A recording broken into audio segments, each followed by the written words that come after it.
పెనం మీదకెళ్లి పొయ్యిలో పడ్డట్టుగా ఉద్యోగుల పెన్షనర్ల పరిస్థితి ఉందని టీఎన్జీఓల సంఘం సిద్దిపేట జిల్లా అధ్యక్షులు గ్యాదరి పరమేశ్వర్, ప్రధాన కార్యదర్శి విక్రమ్ రెడ్డిలు మండిపడ్డారు. గత ప్రభుత్వం అనుసరించిన విధానాలనే ఈ ప్రభుత్వం అనుసరిస్తూ ఉద్యోగుల న్యాయమైన కోరికలను పరిష్కరించడంలో నాంచుడు ధోరణి అవలంబిస్తుందని వారు విమర్శించారు.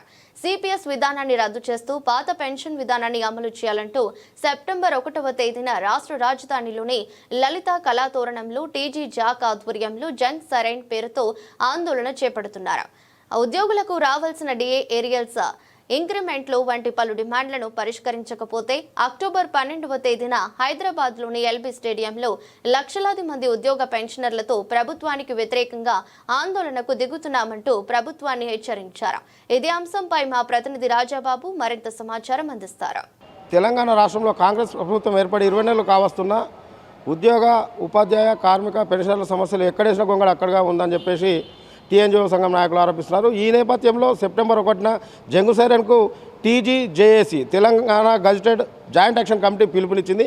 ఈ నేపథ్యంలో మన మధ్యలో టీఎన్జీఓ జిల్లా అధ్యక్షులు గ్యాదరి పరమేశ్వర్ గారు, అదేవిధంగా ప్రధాన కార్యదర్శి విక్రమ్ రెడ్డి గారు ఉన్నారు. వారిని అడిగి తెలుసుకునే ప్రయత్నం చేద్దాం. సార్, చెప్పండి, అసలు మీరు ఈ ప్రభుత్వం ఏర్పడిన తర్వాత మీ సమస్యలు ఎలాంటి సమస్యలు ఉన్నాయి, మీరు ఏమేమి సమస్యలు ఎదుర్కొంటున్నారు? నూతనంగా ఏర్పడ్డ కాంగ్రెస్ ప్రభుత్వం ఏర్పడి దాదాపు 20 నెలలు కావస్తున్నా ఏర్పడ్డ కొద్ది రోజులలో మేము అడిగినామంటే ఉద్యోగులకు సంబంధించిన చాలా సమస్యలు పెండింగ్లో ఉన్నాయి. ఆ పెండింగ్ల సమస్యలన్నీ కూడా ఇమీడియట్ నెరవేర్చాలని అంటే రాష్ట్ర ప్రభుత్వం ఎన్నికల కంటే ముందు మేనిఫెస్టోలో పెట్టుకొని మొదటి తారీఖు నాడు జీతం ఇస్తాం, మిగతా పెండింగ్ ఉన్న డిఏలన్నీ ఇస్తాం, పిఆర్సీ ఇస్తామని వాళ్ళ మేనిఫెస్టోలో పెట్టుకొని అధికారంలోకి వచ్చిన తర్వాత మొదటిసారిగా మా రాష్ట్ర నాయకత్వం వెళ్ళి ప్రభుత్వాన్ని కలిసి అడిగితే కొత్తగా ఏర్పడ్డ ప్రభుత్వం ఆర్థిక ఇబ్బందులు మా దగ్గర ఉన్నాయి, చాలా ఉన్నాయి, మీరు సహకరించాలనే ఆలోచనతో వాళ్ళు అడిగితే మా రాష్ట్ర నాయకత్వం కూడా నిజంగానే కదా కొత్త సంసారం ఇబ్బందుల పాలుంటాయని చెప్పి సమయం ఇస్తే ఆ సమయం కాస్త ఇంత 20 నెలలు గడిచినా కూడా నేటికి పూర్తి సమస్యలన్నీ అట్లనే ఉన్నాయి. ఒక మొదటి తారీఖు జీతం తప్ప మిగతా సమస్యలు అన్నీ ఆ విధంగానే పెండింగ్లో ఉన్నాయి. ఈ విషయమై రాష్ట్ర ప్రభుత్వాన్ని చాలా సందర్భాల్లో కలవడం, ముఖ్యమంత్రి గారి దృష్టికి తీసుకెళ్లడము, మన సిఎస్ చీఫ్ సెక్రటరీ గారి దృష్టికి కూడా తీసుకెళ్లడం జరిగింది. ఎన్నిసార్లు తీసుకువెళ్ళినా మాట వరుసకు కమిటీలు ఇస్తున్నారు. ఆ కమిటీకి కాలయాపనకు తప్ప పరిష్కార దిశగా పయనించడం లేదని చెప్పి మొన్నటికి మొన్న మా రాష్ట్ర నాయకత్వం టీజేఏసీగా 206 సంఘాలతోటి ఏర్పడిన టీజీఏసీ జాయింట్ యాక్షన్ కమిటీ రాష్ట్ర వ్యాప్తంగా ఒక కార్యాచరణ రూపొందించుకొని ఆ కార్యాచరణ రూపుదిద్దుకొని తద్వారా మా డిమాండ్లన్నీ సాధించుకునే దిశగా పయనించుటకు జంగ్ సైరన్ ఊరడం జరిగింది. ఒకవేళ సార్, ఇప్పుడు మీరు జంగు సైరన్కి పిలుపునిచ్చారు. ఈ నేపథ్యంలో రాష్ట్ర ప్రభుత్వం కలిగించుకొని సెప్టెంబర్ 1 నాడు మీరు ఈ ప్రోగ్రామ్ నిర్ణయం తీసుకున్నారు. ఆలోపు ప్రభుత్వం కనుక ఒక నిర్ణయం తీసుకొని మిమ్మల్ని చర్చలకు రమ్మంటే అప్పుడు ఎట్లా స్పందిస్తారు? గతంలో కూడా చాలా సందర్భాల్లో మా రాష్ట్ర నాయకత్వం ఎప్పుడు జేఏసీ మీటింగ్ పెట్టుకొని గత 3 నెలలకోసారి మేము కార్యవర్గ సమావేశం ఏర్పాటు చేసుకొని ఆ సమావేశంలో ఎజెండా అంశాలు తీర్మానించుకొని ప్రభుత్వం దృష్టికి వెళ్తే కంటి తుడుపు చర్యలుగా ఒకసారి మంత్రుల కమిటీ వేసింది. ఆ కమిటీ ఎక్కడిదక్కడనే ఉంది. దాని తర్వాత ఐఏఎస్ ఆఫీసులకు సంబంధించిన కమిటీ వేసింది. ఆ కమిటీ కూడా అక్కడనే ఉంచింది. ఈ కమిటీలతోటి కాలయాపన చేస్తుంది కనుక మా కోరికలు నెరవేరే దిశగా లేదు. ఏది ఏమైనా మా రాష్ట్ర నాయకత్వం ఈసారి స్టాండ్గా నిలబడ్డది. ఖచ్చితంగా ఉద్యోగుల, ఉపాధ్యాయ, కార్మికుల, పెన్షన్లు అందరితో కోరికలు నెరవేర్చుకునే వరకు ఖచ్చితంగా అక్టోబర్ 12 తారీఖు నాడు రాష్ట్ర వ్యాప్తంగా దాదాపు 1,00,000 పైగా జనంతో ఒక సమావేశం ఏర్పాటు చేసుకొని మా డిమాండ్లన్నింటినీ సాధించుకునే దిశగా తప్పకుండా ప్రయాణం చేస్తాం. ఒకవేళ చర్చలకు పిలిచి అన్ని సామరస్యంగా పరిష్కరించబడితే దాదాపుగా మాకు న్యాయమైన 63 కోరికలను కూడా రాష్ట్ర ప్రభుత్వానికి నివేదించడం జరిగింది. ఆ 63 కోరికలు నెరవేరిస్తే మేము ప్రభుత్వానికి ఎలాంటి ఇబ్బంది లేకుండా అన్ని ముగించుకొని మళ్ళీ యథావిధిగా ఉద్యోగాలు మేము దాటపడతాము. దాంతోపాటు ప్రభుత్వంలో పనిచేస్తున్న ప్రతి ఉద్యోగి కూడా ప్రభుత్వానికి మంచి పేరు తెచ్చే దిశగా ప్రయాణం చేస్తాం. సార్, ఇప్పుడు గత బీఆర్ఎస్ ప్రభుత్వం 10 ఏళ్ల పాలనలో వారు ఉద్యోగులకు సరైన న్యాయం చేయలేదు. మేము కొత్తగా ఏర్పడ్డాము, ఖజానా లేదు, గత ప్రభుత్వం అప్పులు చేసిపోయింది, అయినప్పటికీ ఉద్యోగులు కడుపులో పెట్టుకొని చూసుకుంటున్నామని చెప్పేసి ఇటు ముఖ్యమంత్రి కావచ్చు, మంత్రులు కావచ్చు, రకాలుగా వారు ప్రసార సాధ్యమాలు చెప్తున్న సందర్భం మనం చూస్తున్నాం. ఈ నేపథ్యంలో గత ప్రభుత్వంతో పోలిస్తే ఈ ప్రభుత్వానికి ఆ ప్రభుత్వానికి మధ్య గల డిఫరెంట్ ఏ ప్రభుత్వాన్ని చూసినా కూడా ఉద్యోగుల పాలిటీ ఫ్రెండ్లీ ప్రభుత్వం అని అంటున్నారు తప్ప ఏ ప్రభుత్వంగా ఫ్రెండ్లీగా వివరించిన దాఖలాలు అయితే కనబడతలేవు. గత 10 సంవత్సరాల పాలనలో బీఆర్ఎస్ వాళ్ళని కూడా చూసినాం. అప్పుడున్న ఆ బీఆర్ఎస్ పార్టీకి సంబంధించిన అప్పుడున్న టీఆర్ఎస్ రాష్ట్ర ముఖ్యమంత్రి కేసీఆర్ గారు నిజంగా ఒక 2 విడతలుగా మాకు పీఆర్సీ ఇవ్వడం, ఒకసారి 40%, ఒకసారి 30%, ఎన్నికలకు ముందు 5% ఫిట్మెంట్ కూడా ఇవ్వడం జరిగి ఐఆర్ ప్రకటించి ఎన్నికలకు పోవడం జరిగింది. కానీ ఆ ప్రభుత్వం తర్వాత ఈ ప్రభుత్వం మీద వచ్చి ఏమో మేలు చేస్తా అంటే ఆ ప్రభుత్వం చేసింది ఏమి లేదు, ఈ ప్రభుత్వం చేస్తున్నది కూడా ఏం లేదు. ఎందుకంటే గత ప్రభుత్వంలో కూడా మాకు రావాల్సిన 3 డిఏలు పెండింగ్ ఉండే, పిఆర్సీ కూడా చేయాల్సిన అవసరం ఉండే, పిఆర్సీ కూడా చేయలేదు.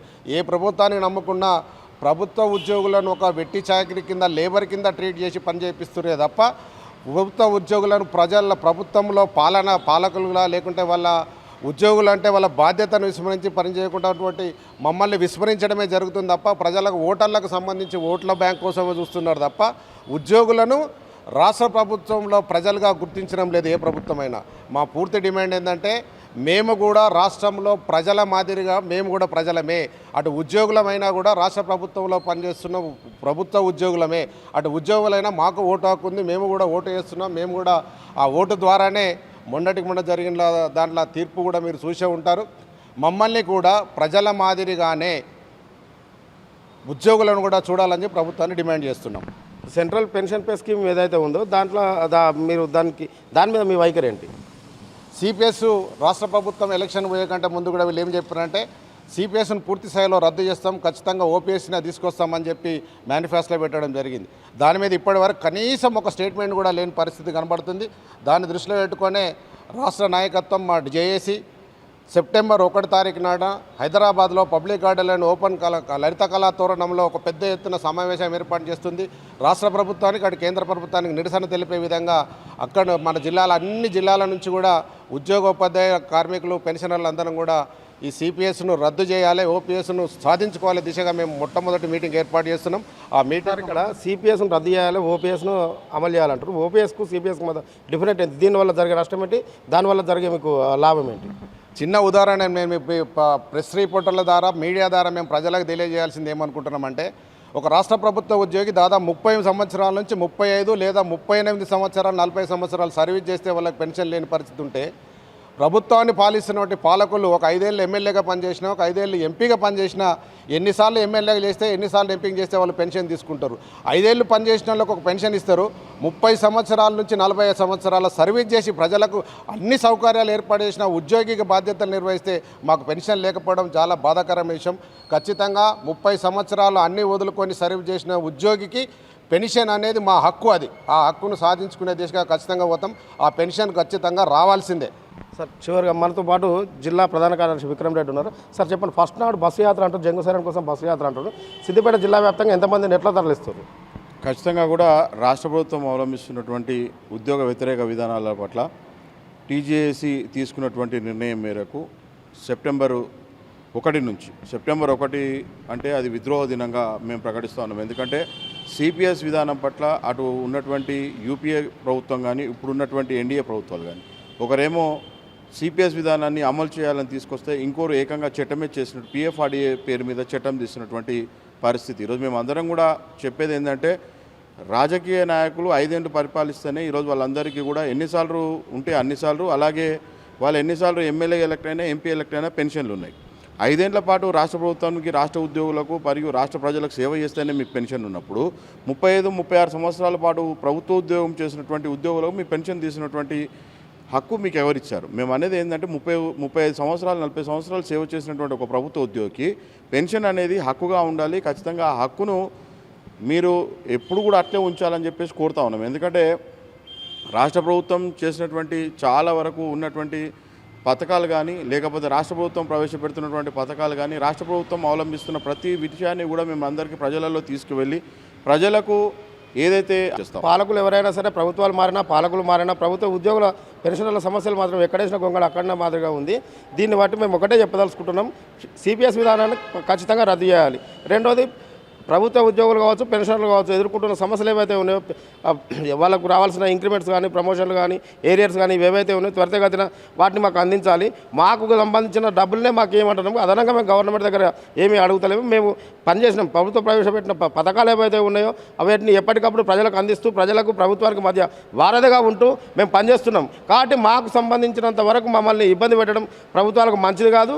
ప్రభుత్వం మమ్మల్ని మంచిగా చూసుకుంటే ప్రభుత్వానికి ఖచ్చితంగా రాబోయే రోజుల్లో కూడా మా సపోర్ట్ ఉంటుంది. ప్రభుత్వం ఏ స్కీమ్ ప్రవేశపెట్టినా ప్రభుత్వ ఉద్యోగులుగా అది మా బాధ్యత. ఆ ప్రభుత్వం ఏ స్కీమ్ ప్రవేశపెట్టిందో అది మా భుజస్కంధాలపై వేసుకొని దాన్ని ప్రజలకు అందించడంలో పూర్తి స్థాయిలో నిమగ్నమై మేము పనిచేస్తున్నాం కాబట్టి ప్రభుత్వం మా పట్ల కర్కశంగా వ్యవహరించవద్దు. మా సమస్యలు ఏమి గొంతమ్మ కోరికలు కావు. మేము అనుకున్న సమస్యలు మాకు వచ్చేటివే మేము ఇవ్వమంటున్నాం. అదనంగా ప్రభుత్వం నుంచి మేము ఆశించడం లేదు. కాబట్టి ఇప్పటికైనా ప్రభుత్వంలో మార్పు వచ్చి మా ప్రభుత్వ ఉద్యోగులు కావచ్చు, పెన్షన్ల సమస్యలు ఏవైతే ఉన్నాయో వాటిని పరిష్కరించాలని చెప్పేసి వాళ్ళు డిమాండ్ చేస్తున్నారు. లేని పక్షంలో అక్టోబర్ 12న పెద్ద ఎత్తున లాల్ బహదూర్ స్టేడియంలో మాత్రం ప్రభుత్వానికి వ్యతిరేకంగా పెద్ద ప్రోగ్రాం నిర్వహించడానికి సిద్ధంగా ఉన్నామని చెప్పేసి టీఎన్జిఓ సంఘం జిల్లా అధ్యక్షుడు గ్యాదర్ పరమేశ్వర్ చెప్పడం జరుగుతుంది. కెమెరా పర్సన్ నరేష్తో రాజబాబు, S6 న్యూస్, సిద్దిపేట.